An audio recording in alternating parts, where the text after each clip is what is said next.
Hello friends, बरायबाय Bodo Job Info YouTube चेनेलाव आसा खालामो नोंथांमोना बयबो मोजाङै दङ। दा नोंथांमोननो लेटेस्ट आपडेट लाबोदों PNRD डिपार्टमेन्टआव साख्रि भेकेन्सि 1500 नि एग्जाम आरो एडमिट आरो लोगोसे BTC आव पस्टिं मोनगोन 100% आरो लोगोसे एडमिट कार्ड आरो रिटेन एग्जामनि सायाव सावरायगोन प्लास गोदान साख्रि अरुणोदय सहायक भेकेन्सि एबा नोंथांमोननि थाखाय कन्ट्रेक्चुअल साख्रि फैगासिनो दङ। दा जायफ्रा ब्लगाव साख्रि मावनो गोसो दङ नोंथांमोना जोबोर मोजां सोलों मोनगोन आरो गोबां माने नोंथांमोननि फिल्डआबो नोंथांमोना बारायगोन जेब्ला ब्लक अफिसाव साख्रि मावो। दा बेखौनो आं नोंथांमोना डिटेल्सखौ लाबोदों बिनि आनजाद सिलेक्शन प्रसेसआ बोरै जागोन आरो माब्ला खालामनो मोनगोन माब्ला जागोन जाया बिनि सायाव जों गुवारै सावरायगोन।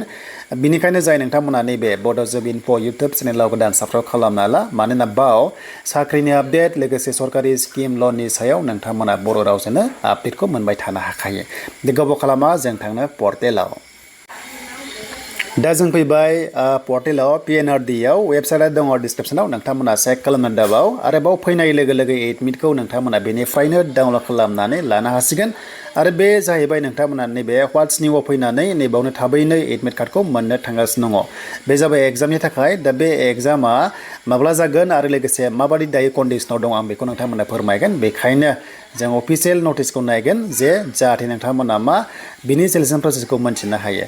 दा नै बे जाबाय अफिसियेल नटिफिकेशन आरो बियो एप्लाइ जादोंमोन 19 फेब्रुवारियावनो 2026 बे बोसोराव जादोंमोन आरो बे नोंथांमोना मिथिगौ जे दायो सरकारा सोलिगासिनो दङखाय बे भेकेन्सिया 1508 दङ। बेनि गेजेराव BTC आव गोबां पस्ट दङ। BTC आव ब्लक अफिसाव नोंथांमोना पस्टिं जागोन जेराव खोनादों नोंथांमोना GRS होननाय खोनादों GPC होननाय खोनादों बेनिफ्राय नोंथांमोना जेनेखि इन्जिनियारबो दङ आरो लोगोसे कम्पिउटार एसिस्टेन्ट दङ आरो बे एक्चुअली जायफ्रानोखि बैसोआ 18 निफ्राय 40 इयार्सनि गेजेराव दङमोन एबा जोंनि STआ 45 इयार्ससिम दङमोन बिथांमोना एप्लाइ खालामदों। नाथाय मोनसे बाथ्रा जायफ्रा डिग्रियाव 50% गैया नोंथांमोना एडमिटखौ मोननाय नङा एबा नोंथांमोना नट एलिजिबल मानोना बाहाय 50%खौ बिखादों जेब्ला जायफ्रा 50% दङमोन बैसोरसो आनजादखौ होनो मोनसिगोन। बेनो जाबाय PNRD ब्लक लेभेलाव। दा बे ग्रेजुवेट लेभेल साख्रि बेखायनो बेबादि पार्सेन्टखौ दायो बिनाय जाबाय। दानिया बिनि एग्जामा माबादि जागोन होनोबा बाव गासैबो डिटेल्सआ होखाजोब्बाय नोंथांमोना नाय जायफ्रानोखि एप्लाइ खालामदों भेकेन्सिया हले गोबां दङ। भेकेन्सिया जोंनि ST P खथायाव गोबांथार पस्टआ दङ नै बेनिफ्राय नैबे आनरिजार्भ पस्टआवबो बावबो नोंथांमोना साख्रि मोनगोन जुदि नोङो मोजां नाम्बार लानो हायोबा। दा बिनि हिन्जावफोरनि रिजार्भेसना 30% मोनगोन आरो अभारअल नायोबा STPआ 10% मोनगोन। 1500आव 10% बा नोंथांमोना सानबानो जाबाय। अके दे बेनिफ्राय बिनि सिलेक्शन प्रसेसआ माबादि जायो होनोबा दा बेवहाय एग्जाम जागोन।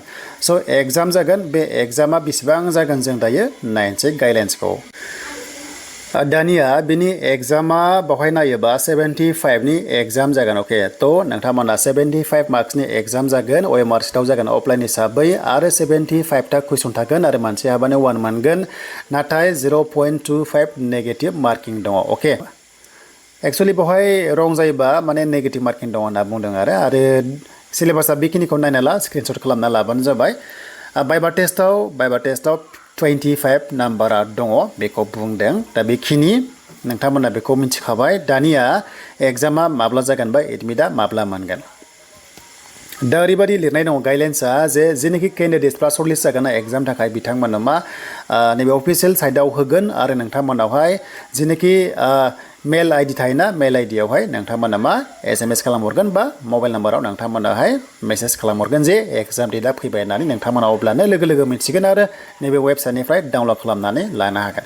दा खोथाया जाहैबाय बे एग्जामा माब्ला जागोन।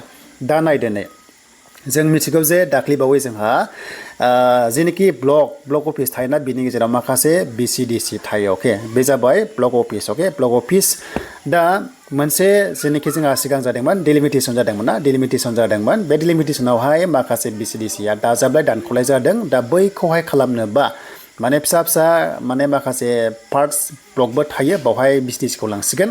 दा बेखौहाय BTCआ डिमान्ड खालामगासिनो दङ जे माने बेखौ खालामनोब्ला साक्सेस खालामनोबा फुल प्लेजार खालामनोबा माने स्टाफ नांगौ जादों आरो बे स्टाफआ जेब्लासिम BTCआव फैया अब्लासिम BTCनि ब्लकखौहाय सोखावनो हाया मानोना स्टाफआ जोबोर खम GPC GRSआ जोबोर खम। दा बेखायनो BTCनिफ्राय डिमान्ड खालामदों होननाय खोनादों आरो BTCल' नङा आसामाबो बेखिनि सेम प्रब्लेम माने स्टाफआनो गैया बेखायनो भेकेन्सिया फैदों 1500।